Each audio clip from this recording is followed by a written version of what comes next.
Today we are going deep into universe. We are going to hotspots. We are going to some intense places. Alright, let's talk about neutron stars. We know that neutron stars exist because we can observe them. Stars are theoretically living beings. They are born, they grow, and they consume energy to live. In other words, they need nourishment. When they cannot find energy to live, they simply die, like us. All the stars we see in the universe, including the Sun, our star, will one day run out of energy and simply die. The death patterns of the stars are directly proportional to their masses. For example, the Sun, or source of life, is actually a small star. As the stars like ours approaches to death, they turn into a red giant. Stars use hydrogen as an energy source. They constantly convert hydrogen into helium. Every second, thousands of tons of hydrogen turn into helium. They are fusion reactors of immense dimensions. Atoms in their core create enormous energy and fusion under the heat and pressure. Fusion occurs when two light atoms bond or fuse together to form a heavier atom. The total mass of the new atom is less than the two atoms that make it up. Here, the lost mass is given out as energy. One day, these giant fusion reactors will come close to depleting their hydrogen, and as a result, massive amounts of iron will accumulate in their core. And stars can fuse all the elements from hydrogen to iron.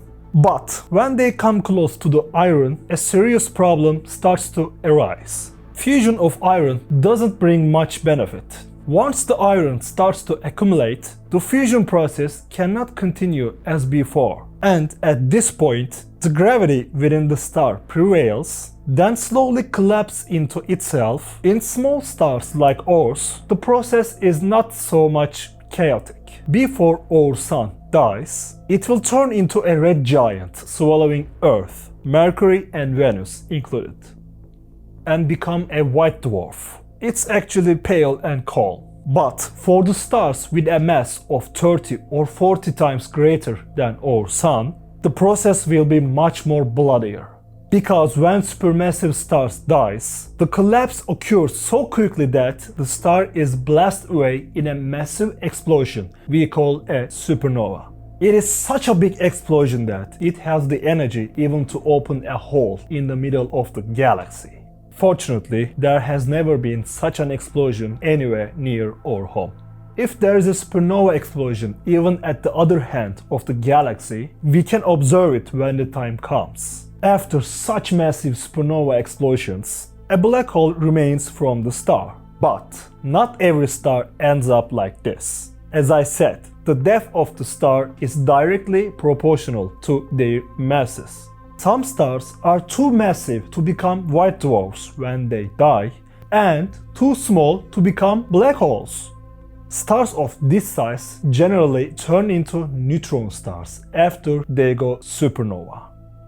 Neutron stars are formed by gravitational collapse of matter left over from supernova explosions. Although these stars are composed almost entirely of neutrons, they also contain small amounts of protons and electrons. Without these protons and electrons, neutron stars cannot continue to exist for long. Because neutrons are unstable when they are free and split into protons and electrons in a short time by making beta radiation. However, due to high pressure inside the star, protons and electrons combine, turning into neutrons, making neutron stars more stable. The mass of the largest neutron star ever observed is twice that of the Sun. It is known that there are about 2,000 neutron stars in our Milky Way. The closest neutron stars to the solar system are about 400 light years away, which means if we go there at the speed of light, we will reach there in 400 years. Although the mass of the neutron star is immense, its volume is actually small. For example, a neutron star with a mass of about 2 times that of the Sun is only about 15 kilometers in diameter. This causes the densities of the neutron stars to be very high. Neutron stars get their name from neutrons, obviously. As you know, the smallest building block of matter is the atom. The atom is made up of subatomic particles. There are three basic building blocks that make up the atom: the proton, the neutron, and the electron. The proton and the neutron form the nucleus of the atom, and the electron revolves around it. The gravity and the pressure inside the neutron stars are so high that electrons cannot escape this gravity and hit the protons of the nucleus of the atom. The proton has a positive charge, and the electron is negatively charged. When these two collide, they neutralize each other, becoming neutrons. This is what's going on in neutron stars. If our sun turned into a neutron star, basically you can fit it into a big stadium. But of course it would be heavy as much as the sun itself. As its size decreases, its density increases. Neutron stars are actually the most gravitational matters in the universe, after black holes. Only light can escape them. These stars are so dense that 1 teaspoon of neutron star material weighs exactly 1 billion tons. This is equal to Mount Everest. Have you ever wondered about the sounds neutron stars make? These are the real sounds of neutron stars.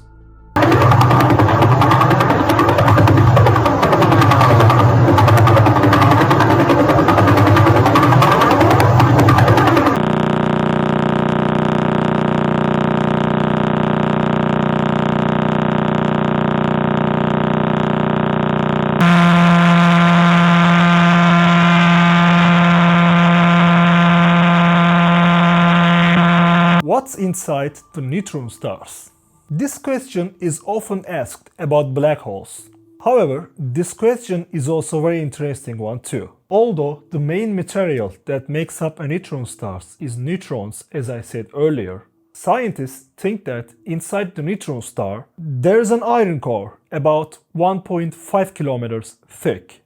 The bottom of this core is largely filled with neutrons. And depending on their distance from the core of the neutron star, these neutrons can take place in different forms. A common misconception about neutron stars is that they also produce heat and light. Just like black holes, neutron stars do not emit light and heat. They just scatter the light and the heat left over from the ancestral star that caused them to form.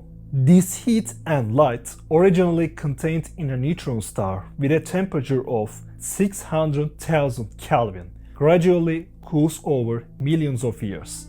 Just like black holes, neutron stars have an enormous gravitational force. The gravitational force of an ordinary neutron star is 1 quadrillion times that of Earth. Therefore, if you were to fall on a neutron star, you would decompose under the influence of gravity down to your atoms and subatomic particles, just like in a black hole. In addition, due to this huge gravity, it's very difficult for an object that enters the gravitational force of a neutron star to escape. We know that nothing can escape from black holes, even light, especially if you go beyond the event horizon, because it requires such a high escape velocity that you have to be faster than the speed of light. But actually, it may be possible to escape from neutron stars. For instance, to escape the gravity of the Earth, you would have to go at 12 kilometers per second. While to escape the gravity of a neutron star, you have to travel at 150,000 kilometers per second. That is around 30 or 50% of the speed of light. While theoretically possible, practically kinda impossible to do so. A body caught in a neutron star will never escape. This is why the surface of a neutron star is thought to be enormously flat. On the contrary to flat Earth theory, flat neutron star theory may be possible.